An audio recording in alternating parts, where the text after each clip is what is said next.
बिस्मिल्लाहिर्रहमानिर्रहीम। आज के लेक्चर में हम सिंक्रोनस सीक्वेंशियल सर्किट्स के डिज़ाइन प्रोसीजर के बारे में पढ़ेंगे। इससे पहले कि हम डिज़ाइन प्रोसीजर पे जाएं, सबसे पहले हम फ्लिप फ्लॉप्स की एक्साइटेशन टेबल्स को देखते हैं। एक्साइटेशन टेबल्स और ट्रुथ टेबल्स जो हमने पढ़े थे, ट्रुथ टेबल्स और एक्साइटेशन टेबल्स में डिफरेंस ये है कि ट्रुथ टेबल में हमें इनपुट्स गिवन होती हैं, जबकि हम आउटपुट्स डिटरमिन करते हैं। जबकि एक्साइटेशन टेबल्स में हमारे पास आउटपुट्स गिवन होती है और हम इनपुट्स डिटरमिन करते हैं। ट्रुथ टेबल में हम टेबल की लेफ्ट साइड पे हम इनपुट्स लिखते हैं, जबकि टेबल की राइट साइड पे हम आउटपुट्स फाइंड करते हैं। जबकि एक्साइटेशन टेबल के राइट साइड पे लेफ्ट साइड पे हम आउटपुट्स मेंशन करते हैं, जबकि टेबल की राइट साइड पे हम इनपुट्स मेंशन करते हैं। अगर हम एसआर फ्लिप फ्लॉप के ट्रुथ टेबल को देखें तो हमें पता है कि अगर एस और आर दोनों की वैल्यू 0-0 हो तो ये नो चेंज स्टेट में जाता है। नो चेंज स्टेट मीन कि जो प्रेजेंट स्टेट है वही हमारे पास नेक्स्ट स्टेट होती है। अगर प्रेजेंट स्टेट 0 हो तो नेक्स्ट स्टेट भी हमें 0 मिलती है, और अगर प्रेजेंट स्टेट 1 हो तो नेक्स्ट स्टेट भी हमें 1 ही मिलती है। जबकि 0-1 के केस में जब एस की वैल्यू 0 हो और आर की वैल्यू 1 हो तो S R flip flop reset state में जाता है। अगर प्रेजेंट स्टेट 0 है तब भी नेक्स्ट स्टेट 0 होगी, और अगर प्रेजेंट स्टेट 1 है तब भी नेक्स्ट स्टेट 0 ही होगी। जबकि 1-0 के केस में मीन्स कि जब एस की वैल्यू 1 हो और आर की वैल्यू 0 हो तो S R flip flop set state में जाता है। मीन्स कि अगर प्रेजेंट स्टेट 0 है तब भी नेक्स्ट स्टेट की वैल्यू 1 होगी, और अगर प्रेजेंट स्टेट की वैल्यू 1 हो तो तब भी नेक्स्ट स्टेट की वैल्यू 1 ही होगी।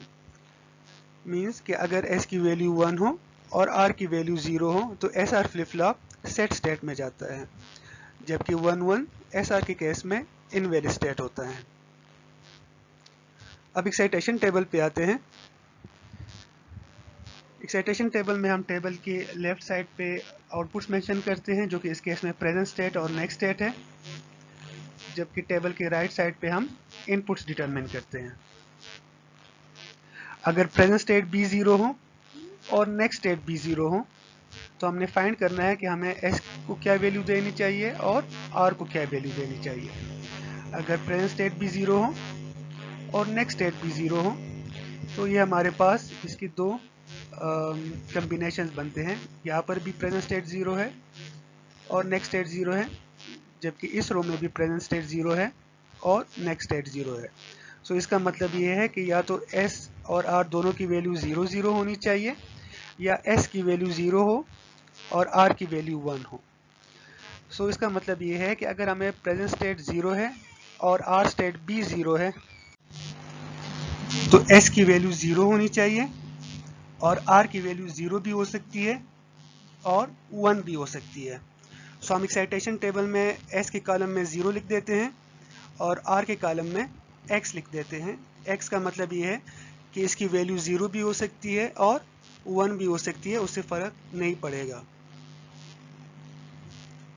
0-1 के केस में आते हैं अगर प्रेजेंट स्टेट 0 हो और नेक्स्ट स्टेट 1 हो।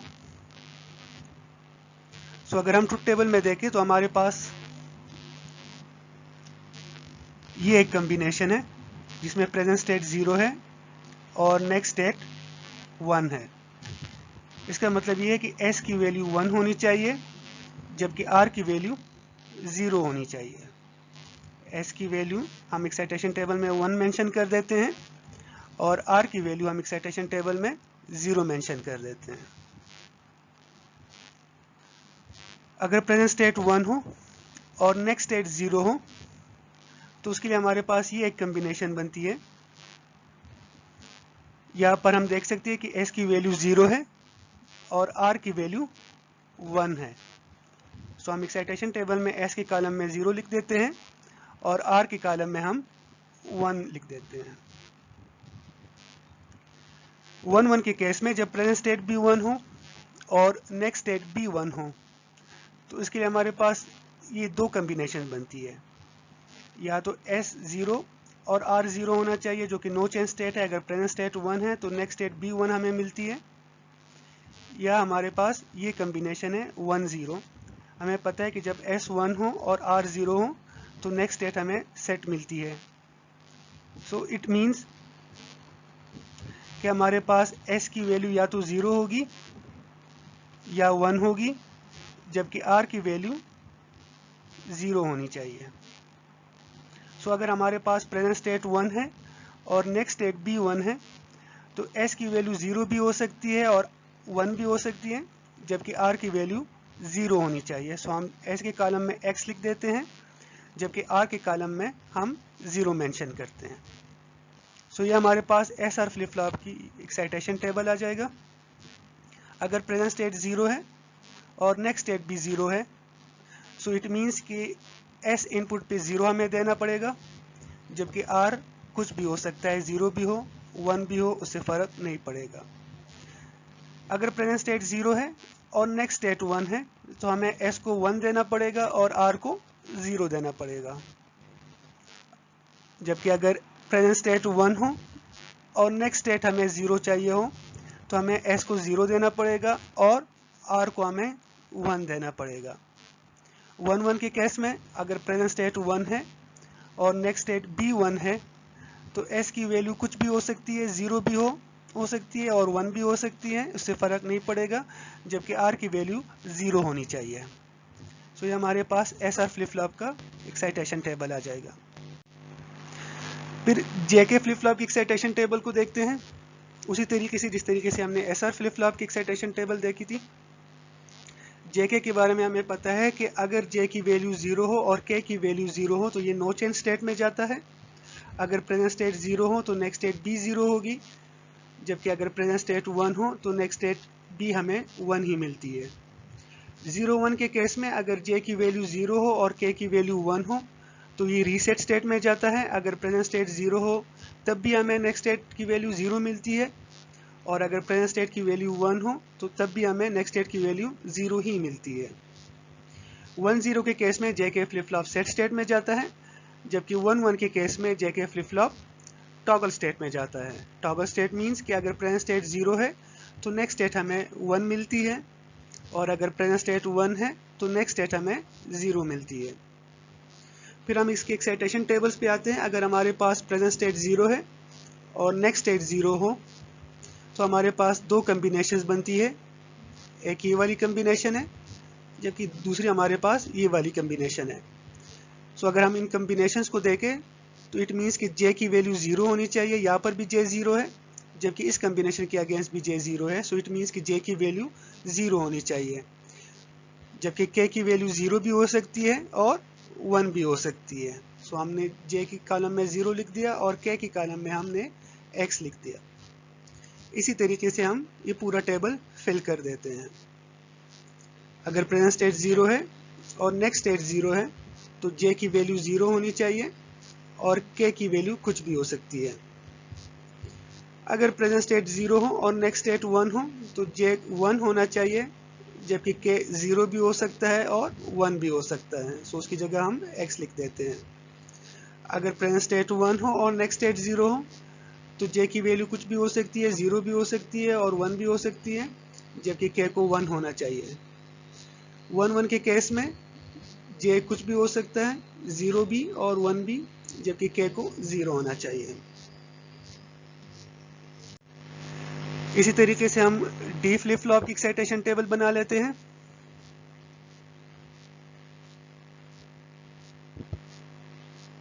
इसको आप खुद देखिएगा उसी तरीके से जिस तरीके से हमने SR की एक्साइटेशन टेबल बनाई थी ट्रेबल से, और JK फ्लिप फ्लॉप की एक्साइटेशन टेबल बनाई है, उसी तरीके से हम D फ्लिप फ्लॉप की एक्साइटेशन टेबल देखते हैं। फिर हमारे पास T फ्लिप फ्लॉप आ जाता है। ये हमारे पास T फ्लिप फ्लॉप की एक्साइटेशन टेबल आ जाती है।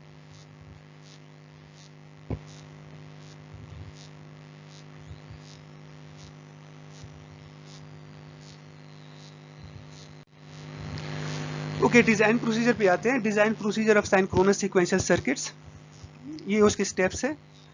पहला स्टेप है अंडरस्टैंडिंग प्रॉब्लम स्टेटमेंट। कि जो भी आपको प्रॉब्लम स्टेटमेंट गिवन है, जो भी डिज़ाइन प्रॉब्लम गिवन है, सबसे पहला काम ये है कि उसको आप समझें कि उसमें कहा क्या गया है, आपसे मांगा क्या गया है, आपने क्या डिज़ाइन करना है।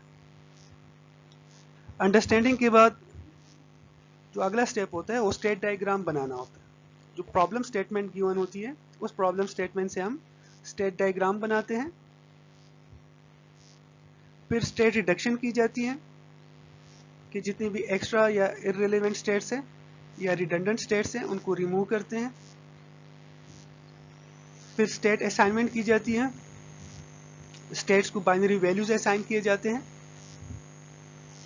स्टेट असाइनमेंट के बाद स्टेट टेबल बनाई जाती है। स्टेट टेबल बनाने के बाद number of flip flops determine किए जाते हैं कि कितने फ्लिप फ्लॉप्स हमें चाहिए होंगे। फ्लिप फ्लॉप्स की तादाद डिपेंड करती है नंबर ऑफ स्टेट्स के ऊपर कि हमारे पास कितने स्टेट्स हैं। अगर लेट सपोज 4 स्टेट्स हैं तो 4 स्टेट्स के लिए हमें 2 फ्लिप फ्लॉप्स चाहिए होते हैं। अगर 4 से लेकर 8 के दरमियान स्टेट्स है तो फिर हम 3 फ्लिप फ्लॉप्स यूज करते हैं एंड सो ऑन। सो जितने स्टेट्स होते हैं उसके ऊपर डिपेंडेंट होता है कि हमें कितने फ्लिप फ्लॉप्स की ज़रूरत होती है।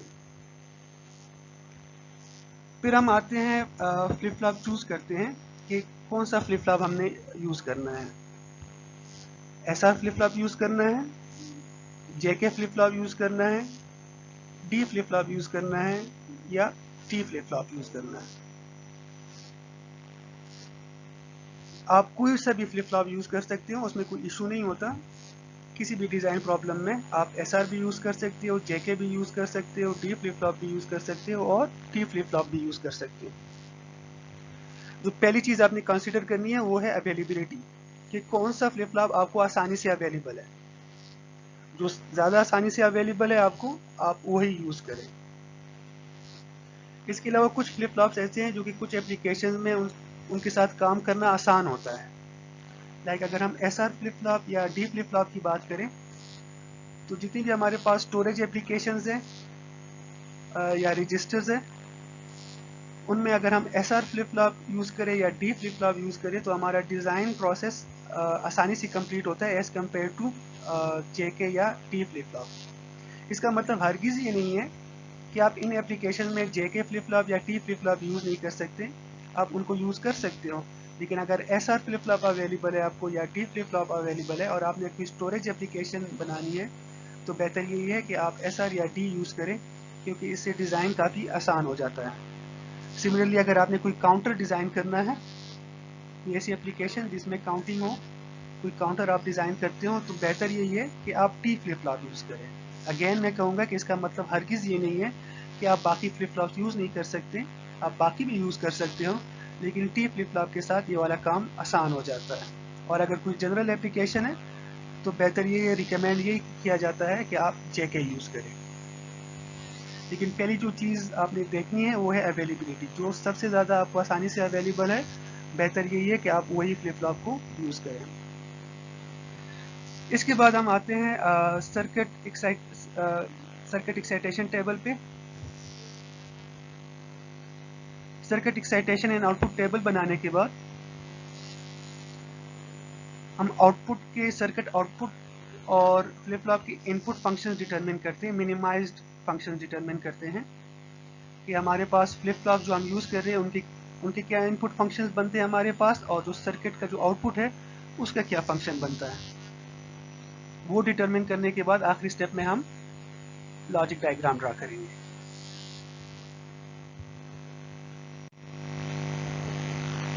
ओके, यहाँ पर हमें एक डिज़ाइन प्रॉब्लम गिवन है। Design a circuit that detects a sequence of 3 or more consecutive ones in a string of bits coming through an input line. So पहला स्टेप है अंडरस्टैंडिंग द प्रॉब्लम स्टेटमेंट। सो हम इसको ज़रा समझते हैं कि इस प्रॉब्लम में है क्या। हमें कहा गया है कि आप एक ऐसा सर्किट डिज़ाइन करें जिसकी इनपुट लाइन पे इस सर्किट को कंटिन्यूसली एक स्ट्रिंग ऑफ बिट्स मिल रही है, और इस सर्किट ने करना क्या है कि इस सर्किट ने जब इसको 3 या 3 से ज़्यादा कंसेक्टिव वंस मिले तो इसने उनको डिटेक्ट करना है कि जब इनपुट लाइन पे 3 या 3 से ज़्यादा कंसेक्टिव वंस आए तो इसने डिटेक्ट करना है उसको। सो हम आते हैं सबसे पहले हम स्टेट डायग्राम बनाते हैं डिज़ाइन प्रोसीजर में। अंडरस्टैंडिंग प्रॉब्लम स्टेटमेंट के बाद डिज़ाइन प्रोसीजर स्टेट डायग्राम पे आना होता है। सो अगर हम नंबर ऑफ स्टेट्स डिटरमिन करें तो हम 4 स्टेट्स हमें चाहिए होंगे। पहला स्टेट जब कोई भी 1 ना हो। दूसरा स्टेट हमें बताएगा जब हमारे पास कोई एक 1 आ जाए।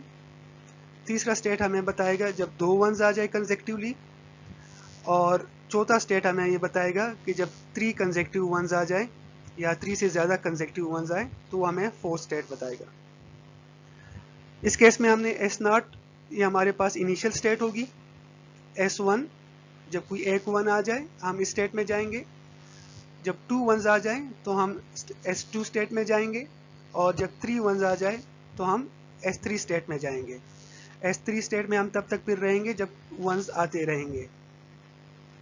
सो हम स्टेट डायग्राम बनाते हैं S0 में अगर हमारे पास इनपुट पे 0 आएगा तो आउटपुट पे हम 0 बताएंगे। आउटपुट पे हम 0 बताने का मतलब ये है कि 3 या 3 से ज़्यादा 1s नहीं आए। सो जब तक इनपुट पे 0 आता रहेगा हम S0 पे रहेंगे। जब पहला 1 आ जाए तो हम स्टेट S1 में चले जाएंगे। सो जब इनपुट पे पहला 1 आएगा तो हम आउटपुट पे 0 बताएंगे। 0 का मतलब ये है कि अभी सिर्फ एक ही 1 आया है, 3 या 3 से ज़्यादा कंसेक्टिव 1s नहीं आए। तो पहला 1 आया है सो हम स्टेट S1 में चले जाएंगे। स्टेट S1 में रहने का मतलब ये है कि एक 1 आ गया है। उसके बाद अगर अगला इनपुट दोबारा 0 आ जाता है तो हम दोबारा स्टेट S0 में जाएंगे। और अगर इनपुट पे 1 आ जाए, दूसरा 1 आ जाए तो हम स्टेट S2 में जाएंगे। अगेन आउटपुट पे हम 0 बताएंगे। इसका मतलब ये है 0 का कि अभी तक 3 या 3 से ज़्यादा कंसेक्टिव 1s नहीं आए। सो स्टेट S2 में आने का मतलब ये होगा कि 2 कंसेक्टिव 1s आ चुके हैं। S2 में आने के बाद अगर अगला बिट भी 0 आता है तो हम दोबारा स्टेट S0 में जाएंगे। हम दोबारा से काउंटिंग करेंगे क्योंकि हमें 3 कंसेक्टिव 1s चाहिए।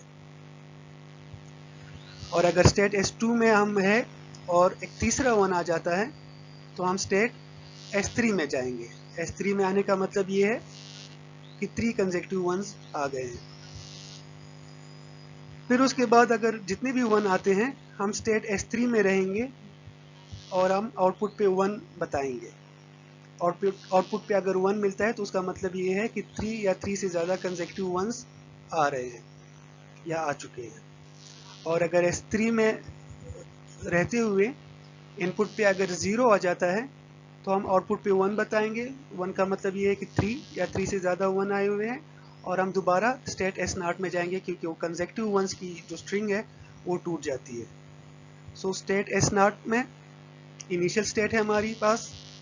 अगर इनपुट पे 0 आता रहता है तो हम स्टेट S0 में रहेंगे। जब पहला 1 आएगा तो हम स्टेट S1 में जाएंगे। स्टेट S1 में रहते हुए अगर 0 आएगा तो हम दोबारा S0 में जाएंगे। स्टेट S1 में रहते हुए अगर अगला 1 आता है तो हम स्टेट S2 में जाएंगे। स्टेट S2 में रहते हुए अगर 0 आ जाए इनपुट पे तो हम दोबारा S0 पे जाएंगे। और अगर स्टेट इनपुट पे 1 आ जाता है तो हम स्टेट S3 में चले जाएंगे। स्टेट S3 हमें ये बता रहा है कि 3 या 3 से ज़्यादा कंसेक्टिव 1s आ रहे हैं या आ चुके हैं। और हम आउटपुट पे उसको इंडिकेट करने के लिए 1 शो करते हैं। तो ये हमारे पास इस प्रॉब्लम की जो हमें गिवन थी उसका स्टेट डायग्राम आ जाएगा। स्टेट डायग्राम बनाने के बाद अगले स्टेप में हम स्टेट रिडक्शन करते हैं। स्टेट रिडक्शन हमने देखी थी लास्ट लेक्चर में। उसके लिए हम पहले स्टेट टेबल बनाते हैं। उसी स्टेट डायग्राम से हम ये स्टेट टेबल बना लेते हैं। प्रेजेंट स्टेट, नेक्स्ट स्टेट और आउटपुट के 3 कॉलम्स होते हैं। चूँकि इस डिज़ाइन प्रॉब्लम में एक ही इनपुट है तो उसको हम अगर x कहें, x या तो 0 होगा या x 1 होगा। हम स्टेट टेबल बना लेते हैं, फिर हम स्टेट रिडक्शन करते हैं। इस पर्टिकुलर केस में अगर हम देखें तो यहाँ पर हमारे पास मज़ीद स्टेट रिडक्शन नहीं हो रही। कोई भी हमारे पास ऐसे स्टेट्स नहीं है जो कि एक जैसा काम कर रहे हैं। आप देखें S3 को, अगर आप देखें S3 हमारे पास है S0 S3 1 1, S0 S3 1 1 और कहीं पर भी नहीं है। फिर हम S2 को अगर देखें, S2 है S0 S3 0 0, S0 S3 0 0 और कहीं पर भी नहीं है। अगर हम S1 को देखें तो S1 में दे रहा है S0 S200, ये भी कहीं पर भी नहीं है। तो इसका मतलब ये है कि ऑलरेडी रिड्यूस्ड फॉर्म में है, इसमें मजीद रिडक्शन नहीं हो सकती। अगर रिडक्शन हो सकती है तो हम पहले रिडक्शन करेंगे। स्टेट रिडक्शन के बाद हम स्टेट असाइनमेंट पे जाते हैं। स्टेट असाइनमेंट में हमें पता है, हमने लास्ट लेक्चर में देखा था कि हम स्टेट्स को बाइनरी वैल्यूज असाइन करते हैं। बाइनरी वैल्यूज यूनिक होनी चाहिए और उनकी लेंथ मिनिमम होनी चाहिए। चूँकि हमारे पास 4 स्टेट्स हैं, सो हमें दो बिट्स इनको देने पड़ेंगे। S0 को हम इंडिकेट कर लेते हैं 00 से, S1 के लिए हम 01 लिख लेते हैं, S2 को हम इंडिकेट कर देते हैं 10 से और S3 को हम इंडिकेट कर देते हैं 11 से। सो यहाँ पर हमारे पास स्टेट असाइनमेंट हो जाएगी। S0 को हमने 00 कह दिया, S1 को हमने 01 कह दिया, S2 स्टेट को हमने 10 कह दिया और S3 स्टेट को हमने 11 कह दिया। स्टेट असाइनमेंट के बाद हम स्टेट टेबल बना लेते हैं, उसी तरह जिस तरह हमने पहले स्टेट टेबल बनाई थी। सिर्फ डिफरेंस ये है कि यहाँ पर हमने S0 की जगह 00 लिख दिया, S1 की जगह 01 लिख दिया, S2 की जगह 10 लिख दिया और S3 की जगह 11 मेंशन कर देते हैं।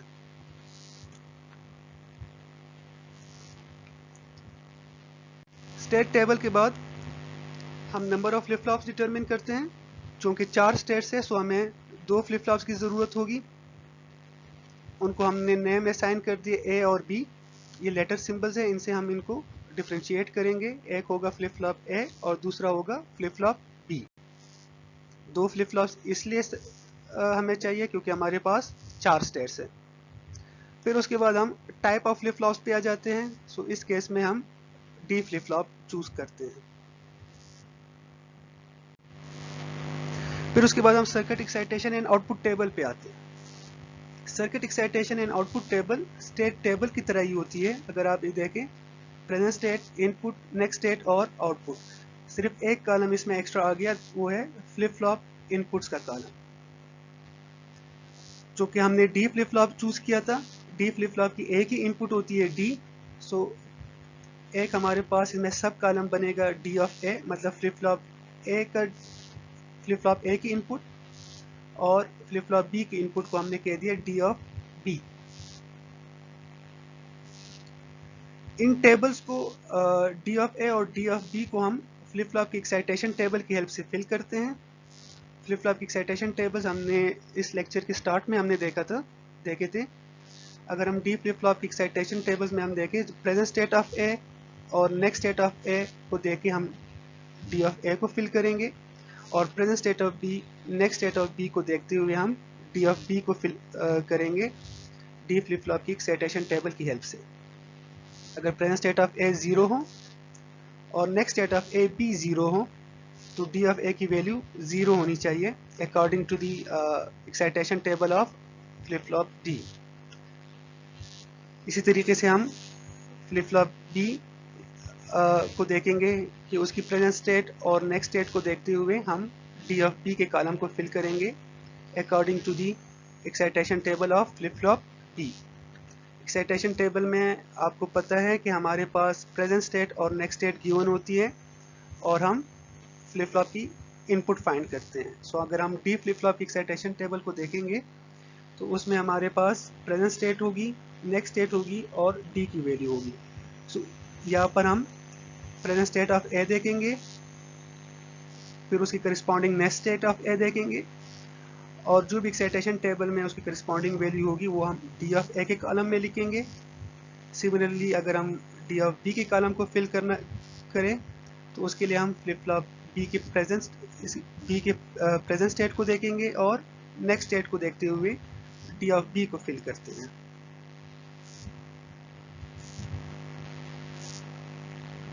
Circuit excitation and output table के बाद हम फ्लिप फ्लॉप के इनपुट फंक्शंस फाइंड करते हैं और सर्किट का आउटपुट फंक्शन फाइंड करते हैं। मतलब डी ऑफ ए का फंक्शन फाइंड करते हैं, डी ऑफ बी का फंक्शन फाइंड करते हैं और इस केस में वाई का फंक्शन फाइंड करेंगे।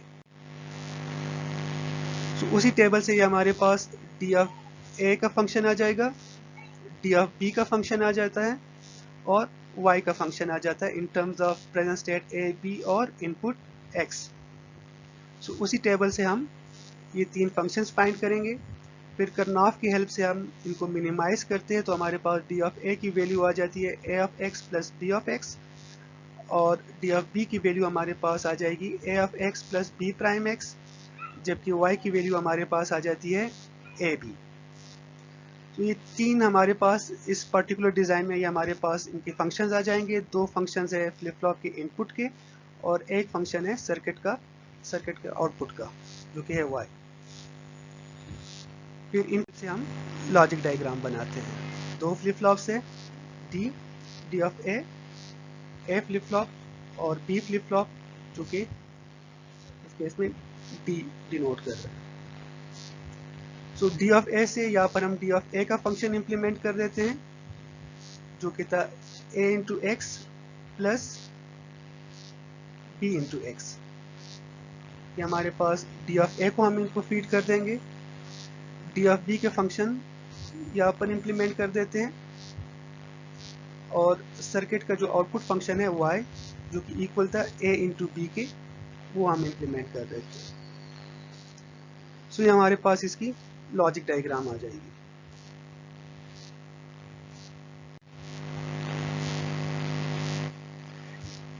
इसको आप डिटेल से देखें, इस पर प्रैक्टिस करें। फिर भी अगर कोई प्रॉब्लम हो, कोई क्वेश्चंस हो, तो उनको नोट डाउन करके इंटरेक्टिव सेशन में हम उनको डिस्कस करेंगे। Thank you.